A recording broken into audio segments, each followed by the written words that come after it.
we go. Right, so welcome. What are we? 8th of June. Can anyone believe it's the 8th of June?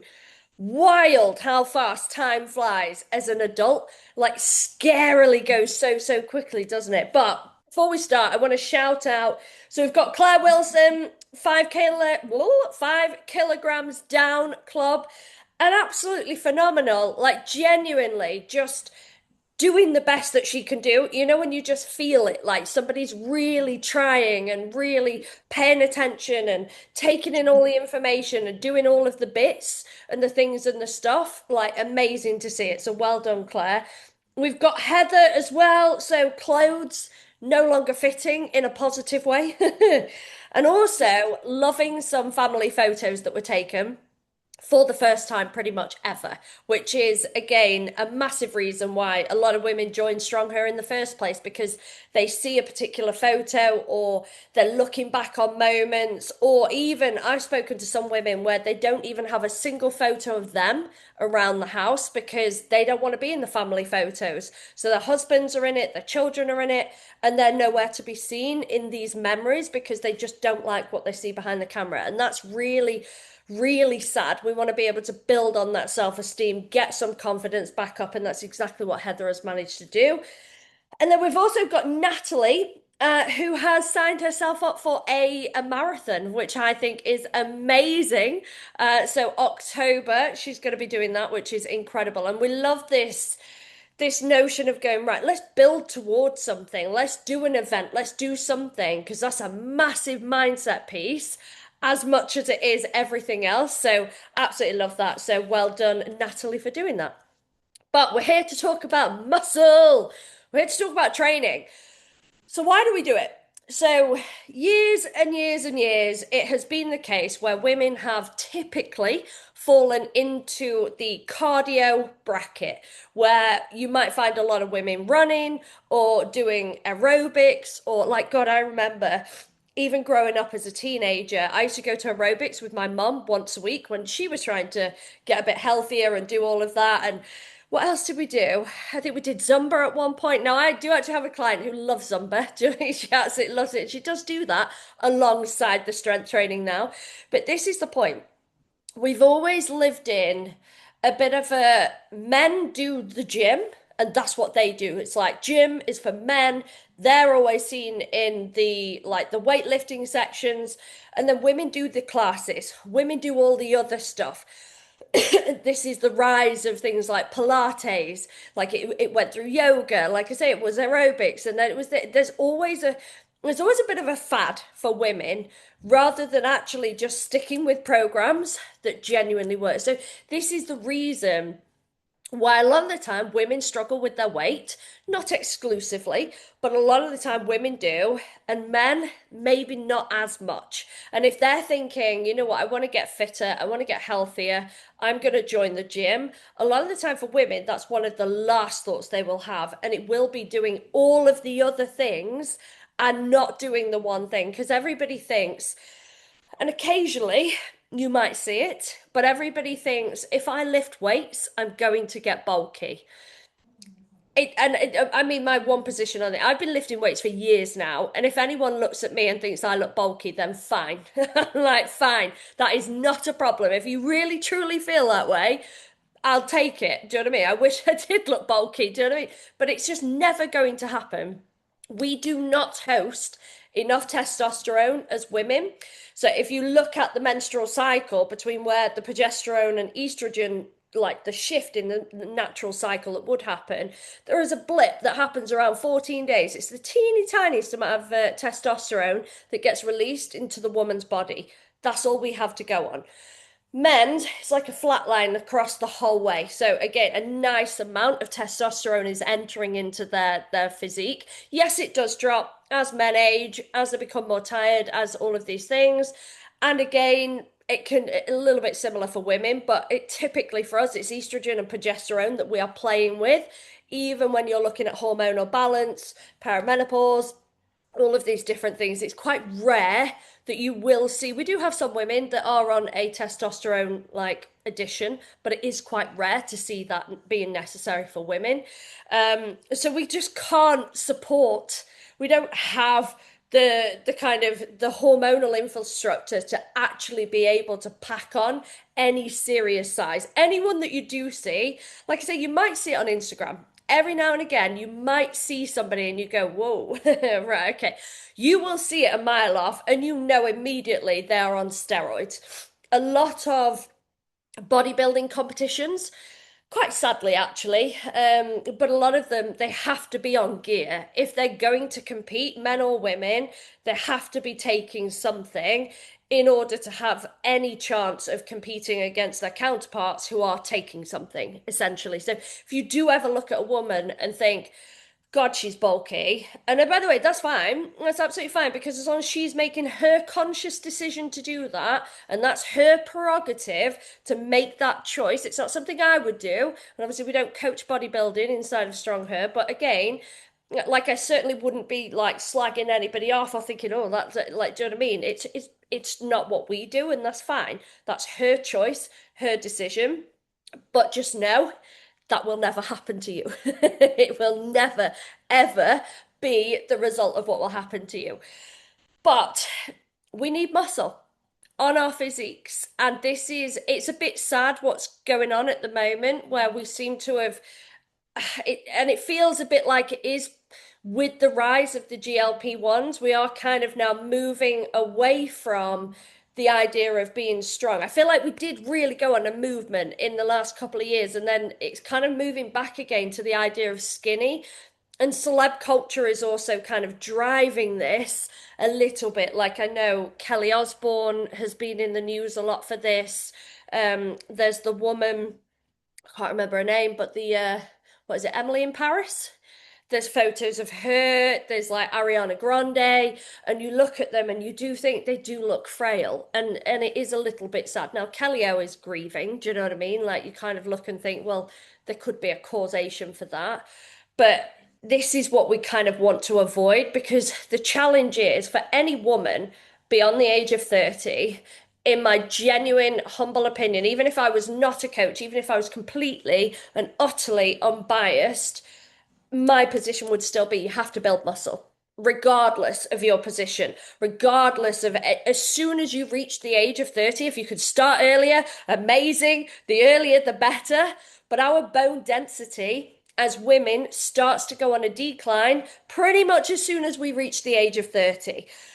As we encroach perimenopause, it is going to shift at a faster rate. That is where it's going to plummet, and it does take quite a tanking. That is where it's going to happen the hardest. So if you don't want to be in a really difficult position when you're 60, 70, potentially 80, because you also have to remember people are living significantly longer. That is one of the benefits of modern medicine and lots of changes that are going on in the medical industry, even to be fair to the GLP-1s.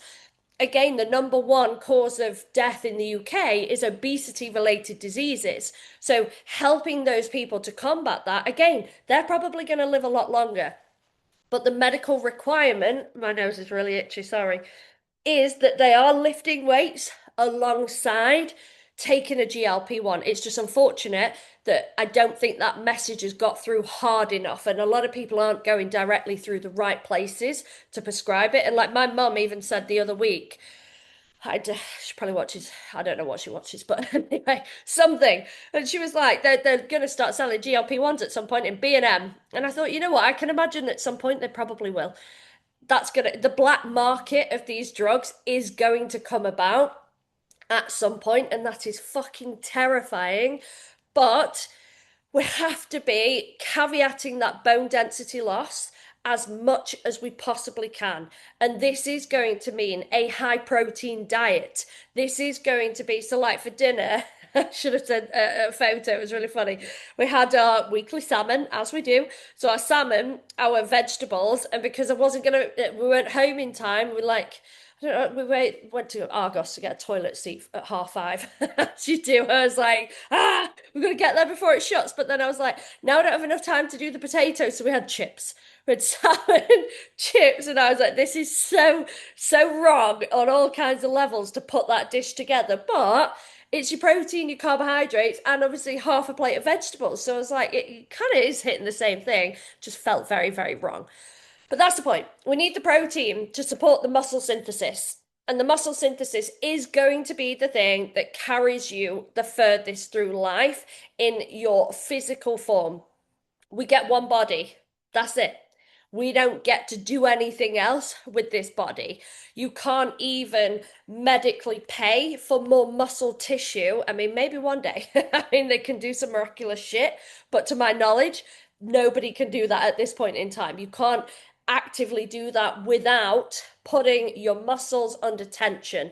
Now, how do we actually build muscle? And it's not just through lifting weights. It is not just through lifting weights. And what I mean by that is if you lift the same weights every single week and you do nothing differently, you will not build muscle. Your muscles will just flatline. So you might build the teeny tiniest bit to somebody if you're brand new at it at the beginning, but if you're then not testing those muscles week in, week out, and following a structured program, everything I write is very, very deliberate. That's the way it's structured. That's essentially a huge part of what you're paying for as well, is that knowledge and expertise on how to actually write a muscle hypertrophy program.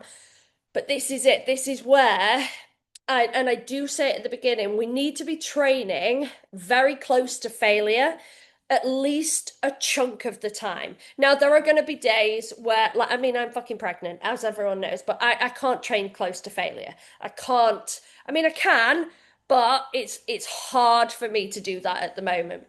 I'm quite happy to just maintain as much as I can and be the anomaly and the circus act of a woman that's training in the gym with an enormous, enormous belly. I'm happy to be that person. Do you know what I mean? Lead from the front, as they say. But for you guys, you're going to have days where you go, fucking hell, I'm so tired. Or like, I'm injured. Like, do you know what I mean? We've got a couple of injuries. Like, Thomas hurt his hip at the weekend. He can't train easily this week. Do you know what I mean? So he's like, deadlifts are off the table. Things like that are going to happen to every single one of you. You're going to go on holiday. Like there are things and stuff that are going to happen. But the majority of the time, the reason why the weights are saved from the previous week is because we want to be trying to test it. How can we challenge ourselves? There is a myriad of ways that we can do this. The obvious one is to try and increase the load. That's easier said than done on certain exercises. So let's take, I don't know, let's say at the gym you're doing a leg press, or even at home you're doing a squat, like very similar like mechanics to both of those exercises. Typically you can add a little bit of weight, but there is going to be a point when you're lifting longer, it's harder as in your years into lifting. So it's really hard for me to progressively overload on a squat because even adding 1.25 to each side is now going to feel like a hell of a lot of weight. So it's going to take longer for me to do that. This is where I would slow down the eccentrics, and we'll go into that in a moment. We'll do all of these different things. But for you guys, when you're a little bit newer or you're not years into it, you probably can progressively overload. But again, this is also why we're going to mix up the exercises. Some are easier to progress on than others. Let's take a lat raise. Pretty hard. Do you know what I mean? Anyone that's ever done lat raises, pretty fucking difficult. And at our gym, I don't, this is one, Kat, if you're listening, I don't know if you're actively listening or just playing it. We need a dumbbell tree from 1 to 10. Do you know what I mean? I think every gym needs a dumbbell tree from 1 to 10 because trying to go from a 5 to a 7.5 is fucking insane. Do you know what I mean? There's a huge jump, and that's really difficult for a lot of people. So the 1 to 10s are really helpful. But again, most of you, if you are training from home, you're more likely to have that 1 to 10 option anyway. So it's those kind of things going, right, okay, can I lift just a little bit more than what I did last week? If we can't, this is where even something as simple as one more rep makes the difference. That again is still progressive overload, just to add in one single extra rep, even to one set. Let's say I've programmed you 3 sets of 10 and you manage to do one of those sets with 11, that still counts. Okay, well, bring it in the gym. I'm not trekking all the way to the studio. I'm pregnant. That's funny. But that would be helpful to have one in. But this is it. So one extra rep, slowing the reps down as well. That's another way of doing it. So if you think, right, okay, I don't think I can add extra weight. I don't think I can even add an extra rep in. but slowing it down and going, right, actually, okay, I'm going to do my lat raises, but I'm just going to take a split second longer is also progressive overload. Um, your rest time, reducing the rest time as well, is another way to progressively overload. So, again, if I program you, let's say, a 90-second rest, and you actually go, right, I'm going to go 60 seconds, that's another way that we can play around. So, things like supersets, again, and I'm aware that not everybody can always do them in the gym, and I'm more than happy for people to split up the exercises. If that's what we've got to do, that's what we've got to do. We can't always, it's not always a perfect circumstance. But again, a superset back to back in two exercises with very, very minimal rest between them, another way of progressively overloading. When I'll do things like drop sets, again, another way of progressive overload. Or where I say, right, do your final set and then rest, pause, and then do as many reps as you can. That's another way to progressively overload. So there are so many different ways that I'm going to program quarter reps, pause reps, like all of these different things. So following your program is pretty fucking important as it happens. I'm not just writing them for fun. Like, we are genuinely trying to get you guys the physiques. And you look at any single one of these ladies that has been in the program for a while, you will see the development of their physical body. Do you know? Yes, we're dropping the body fat. And just to be clear, the gym has absolutely nothing to do with your body weight. Absolutely nothing. Like, and anyone that thinks, oh, my weight's no longer dropping, or this, that, and the other, is it because I'm building muscle? No, no, it's because you're not in a calorie deficit. You're not in an energy deficit.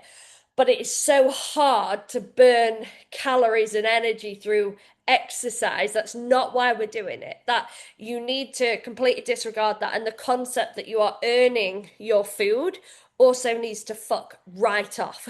We are exercising because we want to be strong, badass bitches who can do badass things. That has got nothing to do with your weight, the body fat piece.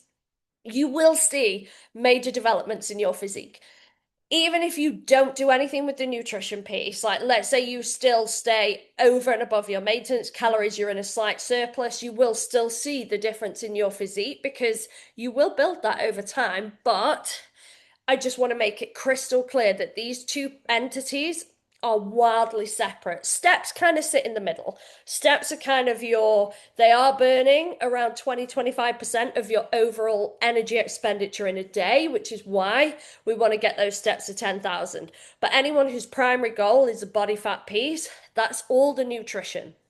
That sits over here. But this is your longevity piece. This is your future physique. This is I want to live as long as possible. I want to be as healthy as I possibly can be. I do not want to go into a care home because I cannot get off the toilet, which is the number one reason for people ending up in care homes, which is crazy because it is just a literal squat. That's all it is. If everybody suddenly started to lift more weights, and the thing is as well, like, everyone can lift more often than they realize. Like, even like, do you know what I mean? I shop at Aldi. Anyone that's got bags for life, the big bags, and you're putting your food into them, like they're heavy. Like, I remember our cleaners, this was a bit ago, but they watched me like bring in like the food shop and like these bags of wood, and they were like, oh my God, we've just watched a pregnant woman do that, and I never thought to ask to help. And I'm thinking, this is fuck all compared to what I live. Do you know what I mean? Like this is just my day-to-day stuff. Well, not day-to-day, I don't shop every day, but do you know what I mean? It's that kind of that consideration that if your food shopping is heavier than what you are lifting, you probably need to lift more. Do you know what I mean? Like, this is the thing. Now, a really good way of testing this is whatever exercise I set you, and this is probably more for the beginners in the program, but any exercise that I set you, but you can also test this every now and again as well. Let's say I just program you 10 reps, let's just keep it round, easy numbers. If you can do more than 13 repetitions with the weight that you have chosen, and I mean seriously do more than 13, I used to PT in person and I would literally be counting their reps, going, right, do 10 squats or whatever. Let's say it's I don't know, a sumo squat, like do 10. And then I'd go, right, keep going, keep going, keep going. And again, and again and again. Okay? Keep going, keep going, and they would literally get to like 30 reps. And I was like, why did you choose this weight out of interest? Well, I wasn't really sure. Right, well, that weight needs to get gone. Do you know what I mean? And now we need to actually start playing with some serious weights. Now, don't get me wrong, if you are brand new, or you go on holiday, or you get poorly, or anything like that, when you're returning, we don't want you to die. Do you know what I mean? So, slight consideration for that, going, right, okay, I'm new here. And also, the one major caveat to that is form, overweight all of the time, even more so when you are brand new. If you are not convinced that your form is right, or you're still learning any of this, that's fine to go a little bit on the lighter side, okay? And the other caveat to that is when you get really good at lifting. So let's take a deadlift as a great example, and you are literally maxing out around your kind of PBs, you're pushing it, you're really trying to get new PBs. Your form might start to slip. And I'm actually okay with that up to a level. If your form is questionably moving around like kind of 15%, and you kind of go, well, 85% of it is good. I'm just slip a little bit here. That's absolutely fine. Get the weight and then keep working on the form, and then the form will catch up with the weight. Okay. So you can, when you start to get really good at lifting, there are going to be times like if I did a squat PB, I probably would get butt wink, where your butt shoots up first and then the rest of you comes up. So you kind of end up with that like like there's a certain way of doing it. Sorry, Hector, I did just boot you in the head. I apologize. um, Come on, Flapper. what was that? I think you've unmuted Mandy. Hang on. Don't think that was to me or to you, Hector. But yes, so that's an exception to that rule where you can actually go, right, okay, I don't mind that because if you've learned the form and you know what you should be doing, you know what the parameters are, and then you can just get a little bit like hairy for a couple of weeks, and then the form should start to catch up again. And then we want to master the form at that weight before we start doing it all over again and kind of unbreaking it again. So that I honestly don't mind that, but again, I'd say that's more for the advanced lifters inside of the program who have been doing this for quite a long time. Now, form checks. Every single one of you gets unlimited form checks. I don't care like who you are, what stage of the program you're at. And it can be that you've been, again, you might be hitting PBs and going, oh, I've been in the program a year, but I just want to check this. Or you might be brand new or whatever. And again, I'm going to introduce new exercises at the points that I think you need them that are going to be a little bit more complicated, or they're going to shift the game, or you might think, oh, we've got a bit of a niggle there. Like I think we went through with Michelle last week. I was on the wrong exercise, but we've addressed that. But this is it. I want to remind you that anyone, and the other thing is, this is more for Sophie. I'm going to go back to a voice note, but she was mentioning the idea of filming in the gym. It's a bit different if you train from home. You can kind of set your thing up, but filming in the gym, especially if you're an evening worker outerer, that can feel quite intimidating. I'm happy if you can, like it's obviously going to matter on the exercises and whatnot. Machines are a bit harder to get wrong because you're kind of set within their parameters of where the machine moves. But if you can replicate it at home with some tins of beans, do it. Show me at home with some fucking tins of beans. Just replicate what you're doing in the gym at home as best as you can, and I'll be able to, like an RDL, a great example, kind of you could show me that with a tin of beans and I'd still be able to say this is right, that needs tweaking, or whatever it might be. I can still see that whether you've got tins of beans or whether you've got like 15 kg in each arm. Now, try and only up the weight, like I say, if you have genuinely mastered the form. Like I say, unless you're an experienced lifter, that's where we kind of want you to be, really getting that nailed form first, and then we develop as we kind of go through. um what else? What else am I thinking that needs to be said? So yeah, train within 3 reps to failure is a good rule of thumb. And then as you're closing out on, so most of you guys will start on a 4-day program. And then when I think we're advancing really well, we'll move into kind of a 6-week program. Did I say 4 days? 4 weeks. Don't know what I just said. 4 weeks, move into 6 weeks. And arguably, the more progressed you get, the longer those phases become because it's harder to increase the load. So it is a little bit harder to progress, and you just might need longer in order to be able to hit the PBs. But I'll be looking at this, kind of going, right, okay, are we still hitting PBs? Or are we stalling a little bit? Because if we're stagnating, then we need to be on it a bit longer before we shift the program over. Um, so that is a bit of a rule of thumb. And for context, I've been following a program pretty much now that I wrote, I'd say the entirety of this pregnancy.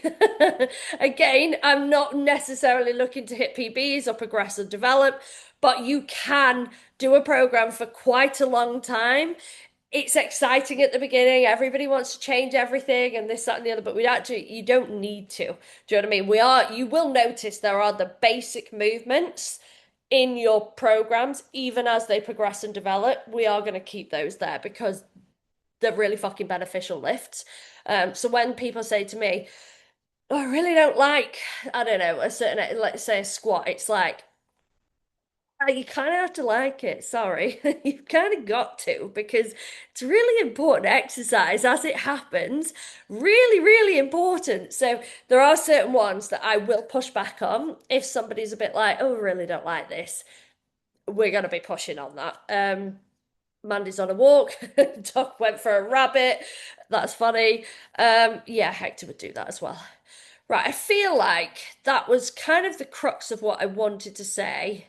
So yeah, 3 reps to failure, definitely in your final week or where you can, push to failure.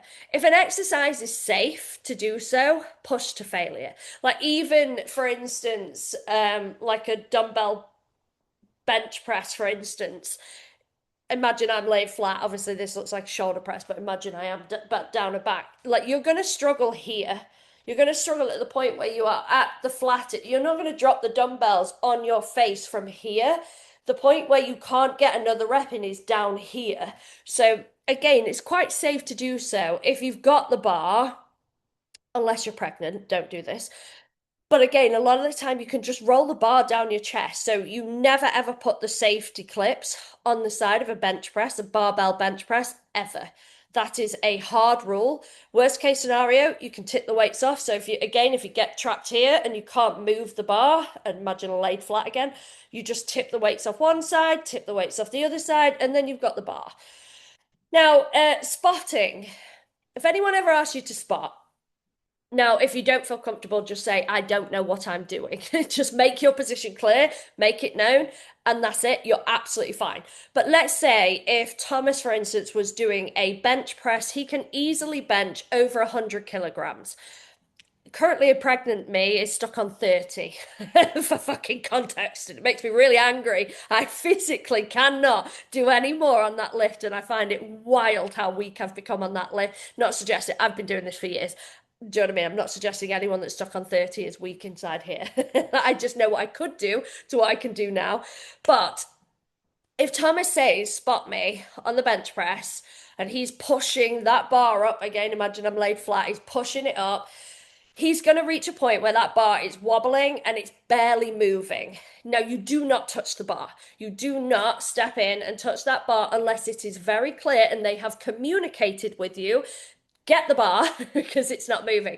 Now, you might think there's no way in hell I can spot somebody that's doing plus 100 kilos on a bench press when I can only do 30, as an example. That is not the point. Thomas might be able to do 98 kilograms beautifully. The final two, the extra little bit that's pushing him to failure is the point that he cannot do. Your job is just to bring that bar up so you would be stood over them. Like when they say, you'd grab the bar and together, so he pushes and you pull, and you'll notice you are taking the tiniest amount of weight because he is still driving with everything he's got to get that weight back in the rack. So you don't need to necessarily panic, but it is good practice if you ever get the opportunity with somebody you know, if you're in the gym or at home. Do you know what I mean? And somebody's lifting a lot heavier than you, and do you know what I mean? To learn how to spot because it is quite useful practice. And also, somebody might get a little bit trapped. And you want to be able to kind of run over and go, all right, okay, yeah, and just help them out. Do you know what I mean? But again, you don't help somebody unless they actually communicate that they really need the help. Squats a little bit harder, I would say, and a lot of people do not get this right. But the correct way to spot somebody on a squat, so if they've got the bar on their back, they're obviously doing a squat. Again, they're going to get stuck at the bottom.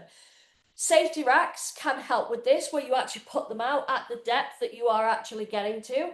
But if you were to squat somebody, you're behind them and your arms would go underneath their armpits here. So your arms would be lifted up, they're in front of you, they're doing their squat, you drop down with them and you come back up. You don't touch them unless they're getting stuck, then your arms are hooking under their arms to hoist them up. You don't touch the bar. You're not trying to get the bar off their back or on or this, that, and the other. Like they could be packing some serious weight on that. Your job is to help them with that couple of kilos and just almost like a forklift going beep, beep, beep up. How Thomas helps me get up of an evening now. But yeah, it is good fun to learn how to spot correctly. Um, I'd say we'd do it on a StrongHER summit, but might be a little bit boring. Everyone probably wants to just lift and lift really heavy. So maybe, but anyone that wants to, we can show you how to do it. Um, I'm out of breath, dudes. I talk so fast. I could never catch my breath. Right, so program changes confused the shit out of me. I had a proper wobble today. New gym, new program has spun my head. Thank God Kat was there. So you do have that benefit, but she might not always be there. But whatever it is, again, if there's anything, excuse me, that you get confused about, or again, just message. Do you know what I mean? Ask these questions. And also, what's really helpful is to ask them in the community channel, because it's really helpful for other women to be like, oh, so like I had a good question the other day, which was, do you take the rest just at the end of all of the sets, or do you take it between every set? And I was like, and she worked it out actually. She worked it out on her own in the time. I think she put it in her check-in. That's the slowest way to get the answer, by the way. If you do your check-in on a Thursday, that's going to be the slowest way to get the response, which is not necessarily a problem because you might not be going back to training that day or whatever. But if you put it in the community channel, you're likely to get a really fast answer, and anyone in the program would go between every set. And then what I would do is explain, if you feel like you don't need the rest between every set, you're probably not going heavy enough.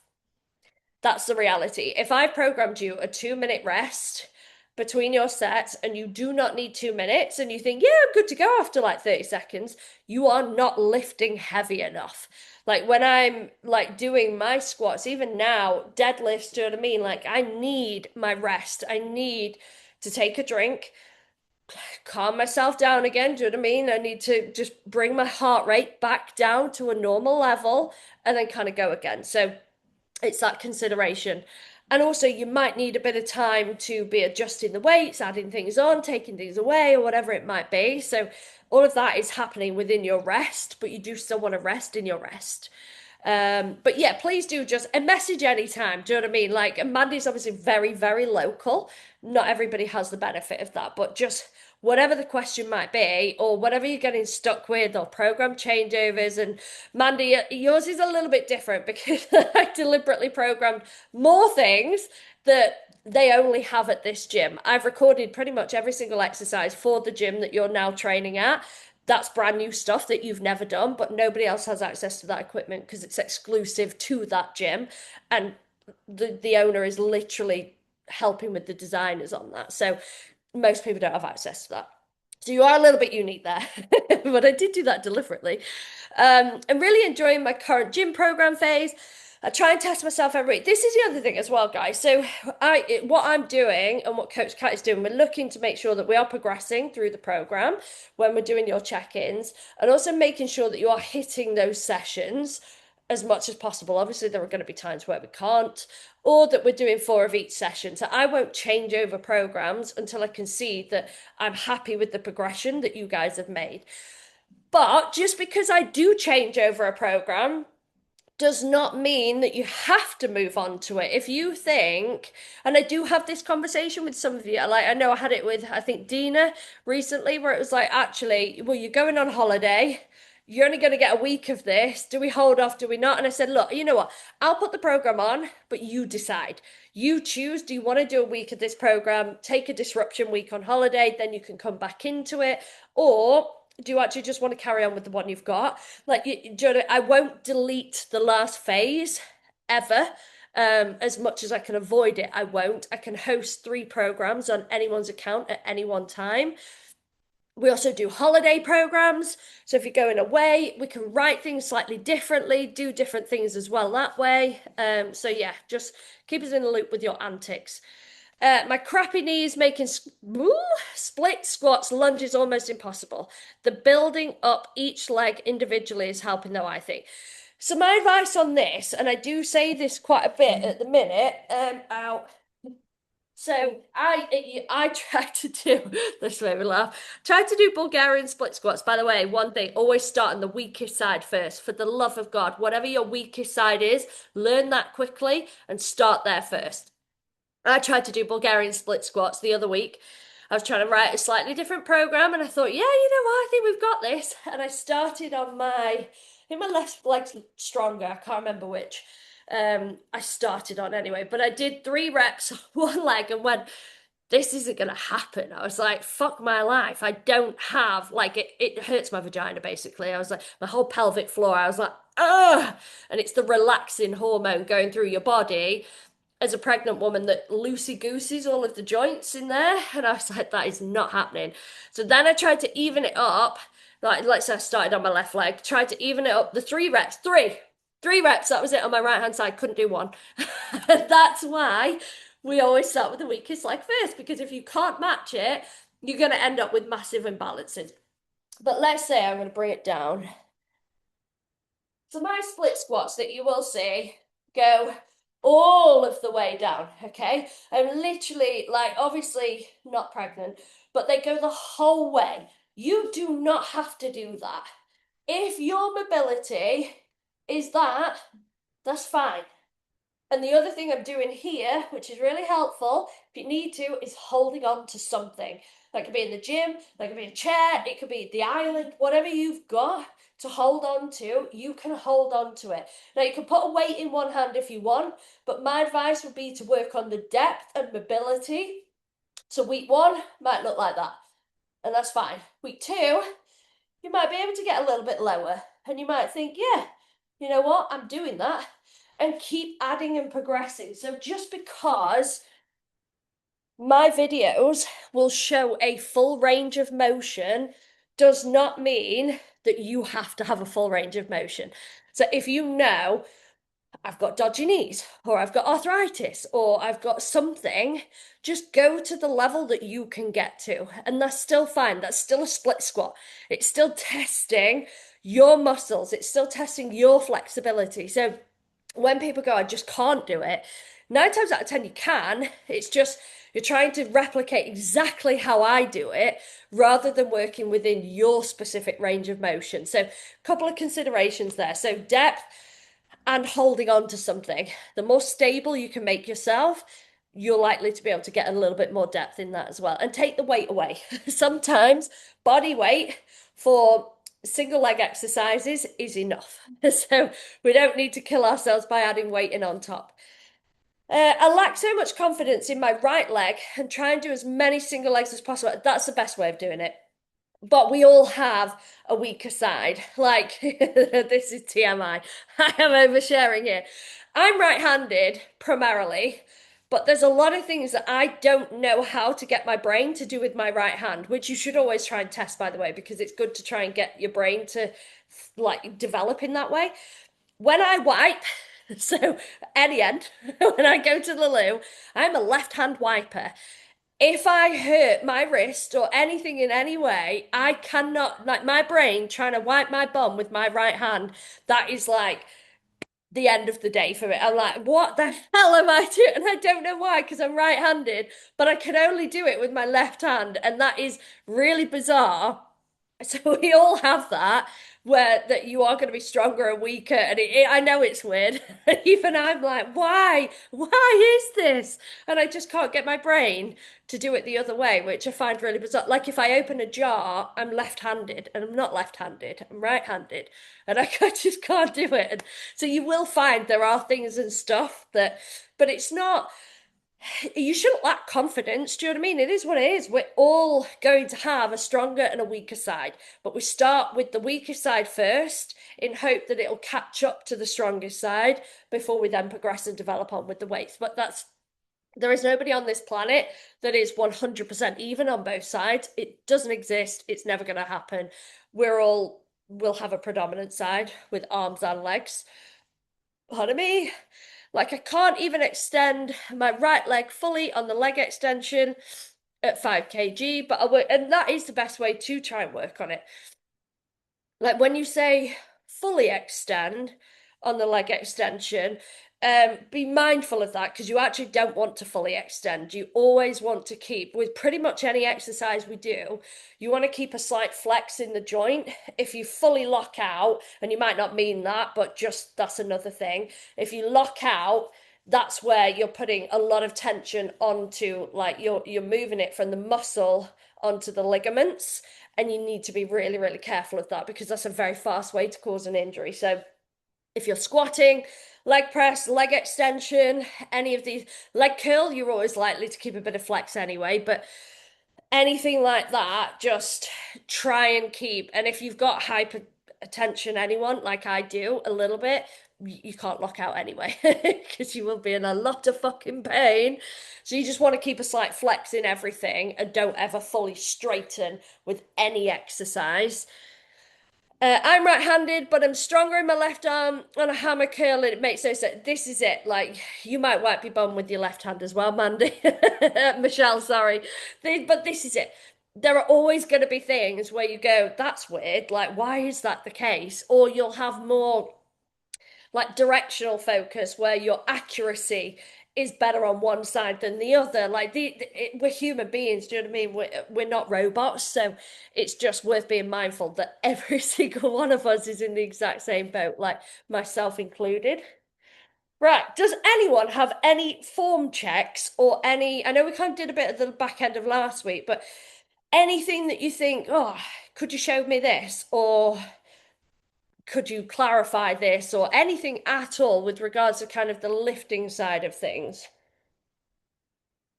Coke Zero, not wine, just to be clear. My nose, it's like so itchy. Anything at all. Anything. Right, anything about anything else that we would cover off inside of the program can literally be whatever you might want it to be. So, nutrition, steps, weather, anything that you think, right, is there any impacting? Again, I know people are still coming and going off holidays. That's kind of now just going to be what happens for the next sort of 8 weeks. It is what it is. We'll navigate that with you to the best that we can.